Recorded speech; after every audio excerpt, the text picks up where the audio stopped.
पहले तेहरान में Hamas chief Ismail हानिया को मारा, फिर बेरूत में खूंखार कमांडर फौद शुगर को निपटाया।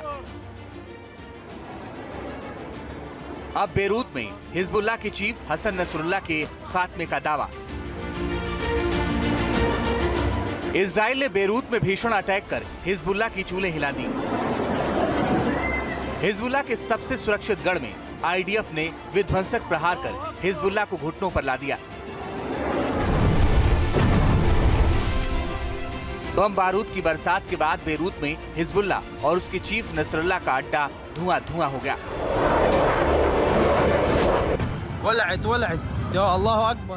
न्यूयॉर्क से नेतन्याहू के ऑर्डर के बाद इजरायली सेना ने बेरूत में विध्वंस मचा दिया।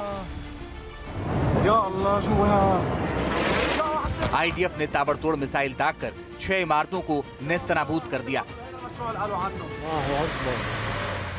इन इमारतों में एक हिजबुल्लाह का हेडक्वार्टर था।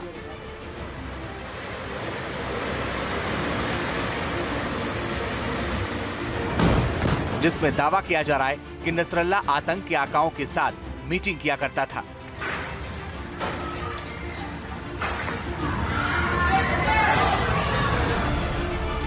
स्पेसिफिक इंटेलिजेंस मिलने के बाद आईडीएफ ने पूरी बिल्डिंग को ही उड़ा दिया।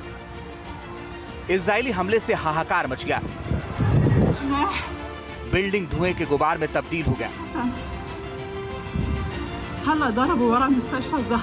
कई जगहों पर आग की लपटें उठती देखी गईं। लोगों की चीख पुकार मच गई। एम्बुलेंस दौड़ने लगी। ये सब इजराइल ने सिर्फ इसलिए किया क्योंकि वहाँ हिजबुल्लाह के चीफ नसरुल्लाह के छिपे होने की पुख्ता खबर थी।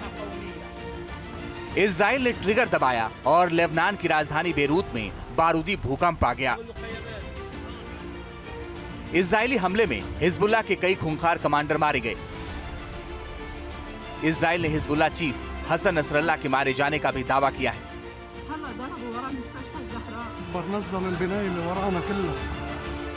लेकिन हिजबुल्लाह और ईरान की तरफ से इसकी कोई पुष्टि नहीं की जा सकी। अब आपको ये समझना जरूरी है कि आखिर कौन है हसन नसरुल्लाह, जिसका खात्मा इजराइल का पहला लक्ष्य है, और वो कैसे हो गया लेबनान में सबसे ताकतवर जिसको इजराइल ने बनाया टारगेट। दरअसल सार्वजनिक रूप से कम ही देखे जाने वाला हसन नसरुल्लाह एक ऐसे भूत की तरह है जिसने हिजबुल्लाह को एक शक्तिशाली सैन्य और राजनीतिक संगठन में बदल दिया है। इजराइल ने बेरूत में हिजबुल्लाह के मुख्यालय पर बमबारी करके उसे निशाना बनाया है। आइए जानते हैं कैसे एक सब्जी विक्रेता का बेटा अरब दुनिया में हीरो बन गया। वो साल 1960 का था जब बेरूत के एक सब अर्बन इलाके में एक मिडिल क्लास शिया फैमिली में नसरुल्लाह का जन्म हुआ था।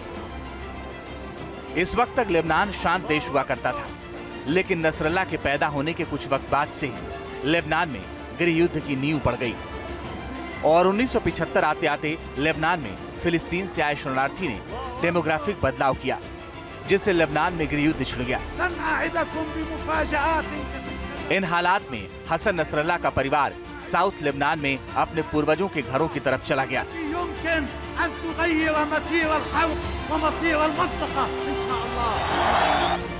1975 में लेबनान में वंचितों के लिए चल रहे मूसा सदर के अमल मूवमेंट से नसरुल्लाह 15 साल की उम्र में जुड़ गया। नसरुल्लाह को इस्लामी धर्मशास्त्रों में काफी रुचि रही।